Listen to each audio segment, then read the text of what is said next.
Secondary class. आज हम आपको क्रिस्टल फील्ड स्प्लिटिंग एनर्जी बताएंगे। हालांकि बहुत सारी चीज़ें क्लियर हो चुकी हैं, तो बेसिकली आप एक चीज़ जान लो कि जो डी सबसेल होती है या ठीक है, वो 5d ऑर्बिटल से मिलकर बनी होगी। तो बेसिकली जितने भी ट्रांजिशन मेटल्स हैं वो ऑलमोस्ट d ऑर्बिटल्स हैं।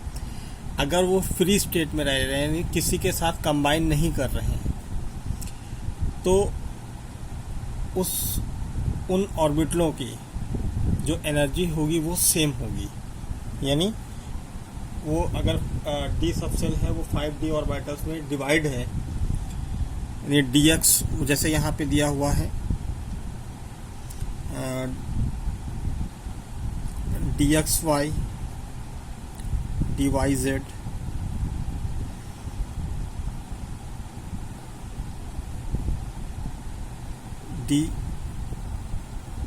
dzx dx square minus Y square and D Z square, कुछ इस तरह से। ठीक है, तो ये सेम एनर्जी के होंगे।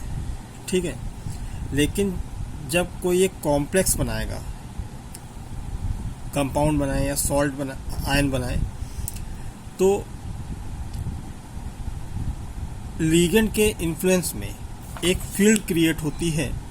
यानी सपोज दैट ये मेटल है, Mn+ है। अगर ये फ्री स्टेट में है, अब M की जगह NiCO कुछ भी ले सकते हो, तो ये सेम एनर्जी के सब रहेंगे। लेकिन अगर कोई लीगेंड इससे आके अटैच करता है कुछ इस तरह से, ठीक है, तो इन दोनों के बीच में एक फील्ड क्रिएट होगी। ठीक है, लीगेंड के इन्फ्लुएंस से, लीगेंड के जुड़ने से इनमें एक फील्ड क्रिएट होगी जो इसके ऑर्बिटलों की एनर्जी जो होगी वो चेंज हो जाती है। ठीक है, अब इस एनर्जी को निकालने के लिए, मतलब ये कैसे एनर्जी चेंज होती है, तो उसको थोड़ा सा हम लोग टास्क में देख लें। यहाँ पे ये थ्योरी आपने लिखी भी है, उसको समझ लें, समझ चुके होंगे ऑलमोस्ट, लेकिन फिर भी बता देता हूँ। अगर कोई मेटल आयन है, 5d ऑर्बिटल्स हैं, वो डिजनरेट होंगे क्योंकि उनकी सेम एनर्जी होगी। बट कॉम्प्लेक्स में electron and d orbital are repelled by the field produce by the ligand.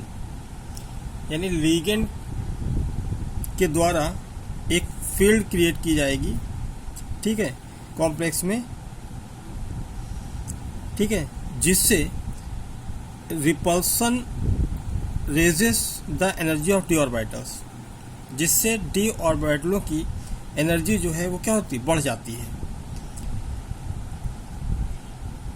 If the field produced by the ligand is symmetrical and the ligand approaching the central metal atom are equal distance, then degeneracy of orbitals is maintained. आपको बता रहे हैं इसमें ये लोग कि अगर ligand द्वारा, ठीक है ना, if the field produced by the ligand is symmetrical, जैसा कि अभी आपको बताया गया कि कॉम्प्लेक्स में रिपल्सन होगा थ्रू द लीगेंड। तो अगर लीगेंड द्वारा रिपल्सन जो है, ठीक है ना, by the ligand is symmetrical and the ligand approaching the central metal atom are equal distance. ठीक, तो इसमें अगर लीगेंड सिमेट्रिकल लीगेंड द्वारा प्रोड्यूस फील्ड होगी, ठीक है, तो लीगेंड जो है सेंट्रल मेटल की ओर इक्वल डिस्टेंस पे रहेंगे, तब इनकी डीजेनरेशन एनर्जी में कोई चेंज नहीं होगा। बट होता क्या है कि अलोंग विद एक्सिस, ठीक है, इनके डी ऑर्बिटलों का शेप चेंज है। ठीक है, जिससे वो सिमेट्रिकल फील्ड नहीं एग्जिस्ट करेंगे ligand. This cause difference in energy because the orbital lying in the direction of ligand will experience greater. अब इससे क्या होगा, एनर्जी में डिफरेंस आएगा जो इक्वल होगी, मतलब डीजनरेसी में इक्वल होगी. इसमें एनर्जी कुछ ना कुछ बढ़ेगी या किसी की घटेगी, क्योंकि उसका शेप चेंज है डी ऑर्बिटल्स का अलॉन्ग विद एक्सिस. ऑर्बिटल्स अगर लीगेंड की डायरेक्शन में है, ठीक है ना, तो रिपल्सन बहुत ज़्यादा होगा और उन्हें हायर एनर्जी की नीड होगी. अगर यही ऑर्बिटल लीगेंड से दूर होते हैं तो उसमें इंटरेक्शन कम होगा, यानी रिपल्सन कम होगा, उसकी एनर्जी लेस होगी, राइट. तो ऐसे ही एनर्जी दो, चूंकि ऑर्बिटलों का शेप जो है वो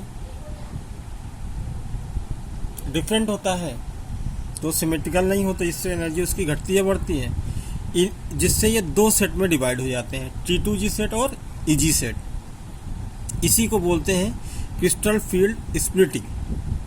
ठीक है, तो यहाँ पे देखिए, अगर ये मेटल आयन है कॉम्प्लेक्स का, डिजेनरेसी में है, तो जब लीगेंड आया तो इसको दो भागों में ब्रेक कर दिया. ठीक है, ये ऑक्टाहेड्रल के केस की भी बात कर रहा हूँ. और चूंकि एनर्जी का साइन डेल्टा होता है, तो अगर ऑक्टाहेड्रल है तो डेल ओ रहेगा, जीरो मत पढ़िएगा इसको. ठीक है, तो वो दो तरीके से इसको दो सेट में स्प्लिट कर देता है, एक EG सेट, दूसरा T2G सेट. ये बारी सेंटर होता है जो एनर्जी को क्या करता है, चेंज कर देता है. दो एनर्जी मतलब वेरियस एनर्जी में, इसकी कम है और इसकी ज़्यादा है. ठीक, इसी तरह टेट्राहेड्रल के लिए हम लोग बात करते हैं. ठीक, इसको पढ़िएगा, कहीं पे दिक्कत आ रही तो हम जरूर इसको डिस्कस करेंगे. ठीक है, आई होप कि ज़्यादा प्रॉब्लम नहीं आनी चाहिए. अगर एक दो बार रीड कर रहे हो तो क्लियरली आपको समझ में आ जाएगा. ठीक है, टेट्राहेड्रल के लिए यही चीज़ आपके लिए हो जाएगा. ठीक, बस ये डायरेक्शन चेंज होगा. अच्छा, DQ यानी CFE crystal field splitting energy for the octahedral, EG set की +6 होगी और T2G सेट की -4 होगी. T2G सेट 3 ऑर्बिटल्स में चेंज होंगे, DXY ये दिया हुआ है, DYZ DZX, और EG सेट DZ² और DX² -Y². इस तरह से ऑक्टाहेड्रल में होगा. टेट्राहेड्रल में इसका जस्ट अपोजिट हो जाता है, क्योंकि वहां पे क्रिस्टल की